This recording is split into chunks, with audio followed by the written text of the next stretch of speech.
আসসালামু আলাইকুম, welcome to my new blog. আজকে আমরা আবারও যাচ্ছি রস খাইতে, যেহেতু আগের দিন পাই নাই, আজকে খাইতে হবে যে হোক, যেভাবেই হোক। থাকেন আপনার সাথে, দেখতেই থাকেন আমরা যা কি করি। আজকে সাথে বোতল নিয়েছি, যদি রস পাই তাহলে রস কিন্তু নিয়ে আসবো, ঠিক আছে? ওই যে আরেকটা মাল দৌড়াইতেছে, এই যে দৌড়াইতেছে সাথে ব্যাগ। তো গাইস লেটস গো। ফার্স্ট টাইমে গাড়িটা বের করে নিলাম, তো এখানে নিশাদের অ্যাটিটিউডটা জোশ ছিল, পুরাই মাথা নষ্ট অ্যাটিটিউড। সে মোটরসাইকেলে ঝাঁপিয়ে উঠলো। তো আমি সাথে একটা বোতল নিয়েছি বাসার জন্য, খেজুরের রস নিব বলে। তাই তো এই ঠান্ডার মাঝে যেভাবে বের হয়েছি আমরা তিনজন, ঠিক আছে? ওই গাড়িতে তিনজন, ওটা তো মানে বড় কথা না, হচ্ছে অনেক ঠান্ডা লাগতেছিল। শীতের মাঝে অনেক ঠান্ডা, আসলে এটা বুঝবে যে সে হচ্ছে সকালবেলা যে শীতের মাঝে ঘুরতে বের হয় অথবা মোটরসাইকেলে কোথাও যায়, সেই শুধুমাত্র বুঝবে এই শীতের অনুভবটা। তো আমরা দেখতে দেখতেই হালুডাঙ্গা বিলের কাছাকাছি চলে আসতেছি। এখানে দেখতেই পারবেন হালুডাঙ্গা বিলে কীরকম শীত পড়তেছে। গাড়ি আমাদের ছিল 70-75 এরকম। এই হালুডাঙ্গা বিলে সূর্য উঠেই নেই তখন, সেই শীত পড়তেছিল। এইখানে সেদিন দেখছিলেন যে এখানে সূর্য ছিল, আজকে সূর্য নেই, কারণ আমরা সকাল সকাল বের হয়েছি। আমাদের সাথে পাওটানা থেকে কয়েকটা ভাই অ্যাড করে। তো গাইস সেদিনকে আসছিলাম, মানে রস পাই নাই সেদিন, আজকে আসিয়া হয় ছেলেবেলে ভরপুর। দেখেন গাড়ি কতগুলা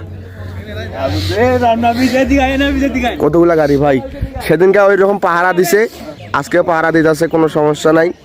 এই ছেলেপেলে ছবি তুলতেছে ভাই। এই ঠান্ডার মধ্যে সকালবেলা বের হয় কোনো কি লাভ হইলো? কোনো লাভে নাই। দেখেন এই ঠান্ডার মধ্যে আগুন জ্বালাইছে ভাইরা।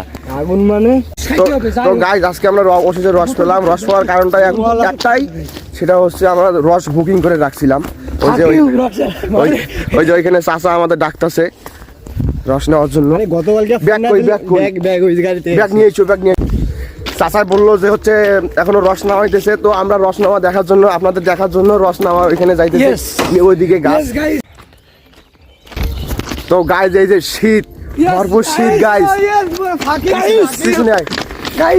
আমরা অবশ্যই দেখা পেয়ে গেলাম। তো গাইস এই যে ভরপুর শীত, এই শীতের মাঝে রেল লাইনের পাশ দিয়ে হাঁটার মজাটাই মনে করেন যে অন্যরকম, বুঝছেন? অনেকদিন পর ফিল হচ্ছে। যে সকালবেলা মনে করেন যে হাঁটছে, সেই শুধুমাত্র বুঝবে। তো গাইজ আমরা রসপাড়া দেখতে দেখতে এখানে একটা ট্রেন চলে আসলো। তো ট্রেনের মাঝে একটা মাইয়া ছিল, মাইয়াটা দেখতে অনেক সুন্দর, আমাদের দেখে হাই দেয়। সে দেখেন অনেক সুন্দর করে হাইটা দিছে, কিন্তু মাইয়াটারে চিনি না, এটা দুঃখের বিষয়। তো কিছুই করার নাই ভাই, এখানে অনেক সুন্দর ছিল মাইয়াটা।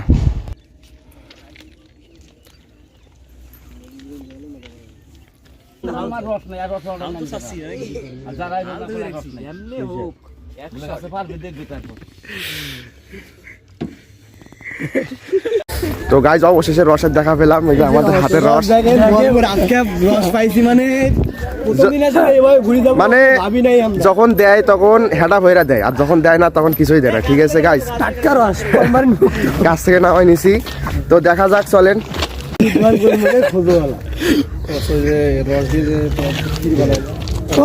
সেই টেস্ট, শীতের প্রথম রস, তো খাওয়ার মজাটাই অন্যরকম। যারা যারা খাইছেন কমেন্টে জানাবেন, আমিও খাইতেছি, সেই টেস্ট। এত টেস্ট কে? সেই টেস্ট, সেই টেস্ট মানে বলার বাইরে, মানে সেই টেস্ট পুরা ফরেন লাগতেছে মামা। হেই গাইস, সবার দাওয়াত রইল রস খাওয়ার, আসবেন অন্ধকার করে রস খাবো আমরা সবাই মিলে। ফরমালিন মুক্ত রস, গাছ থেকে বাড়ি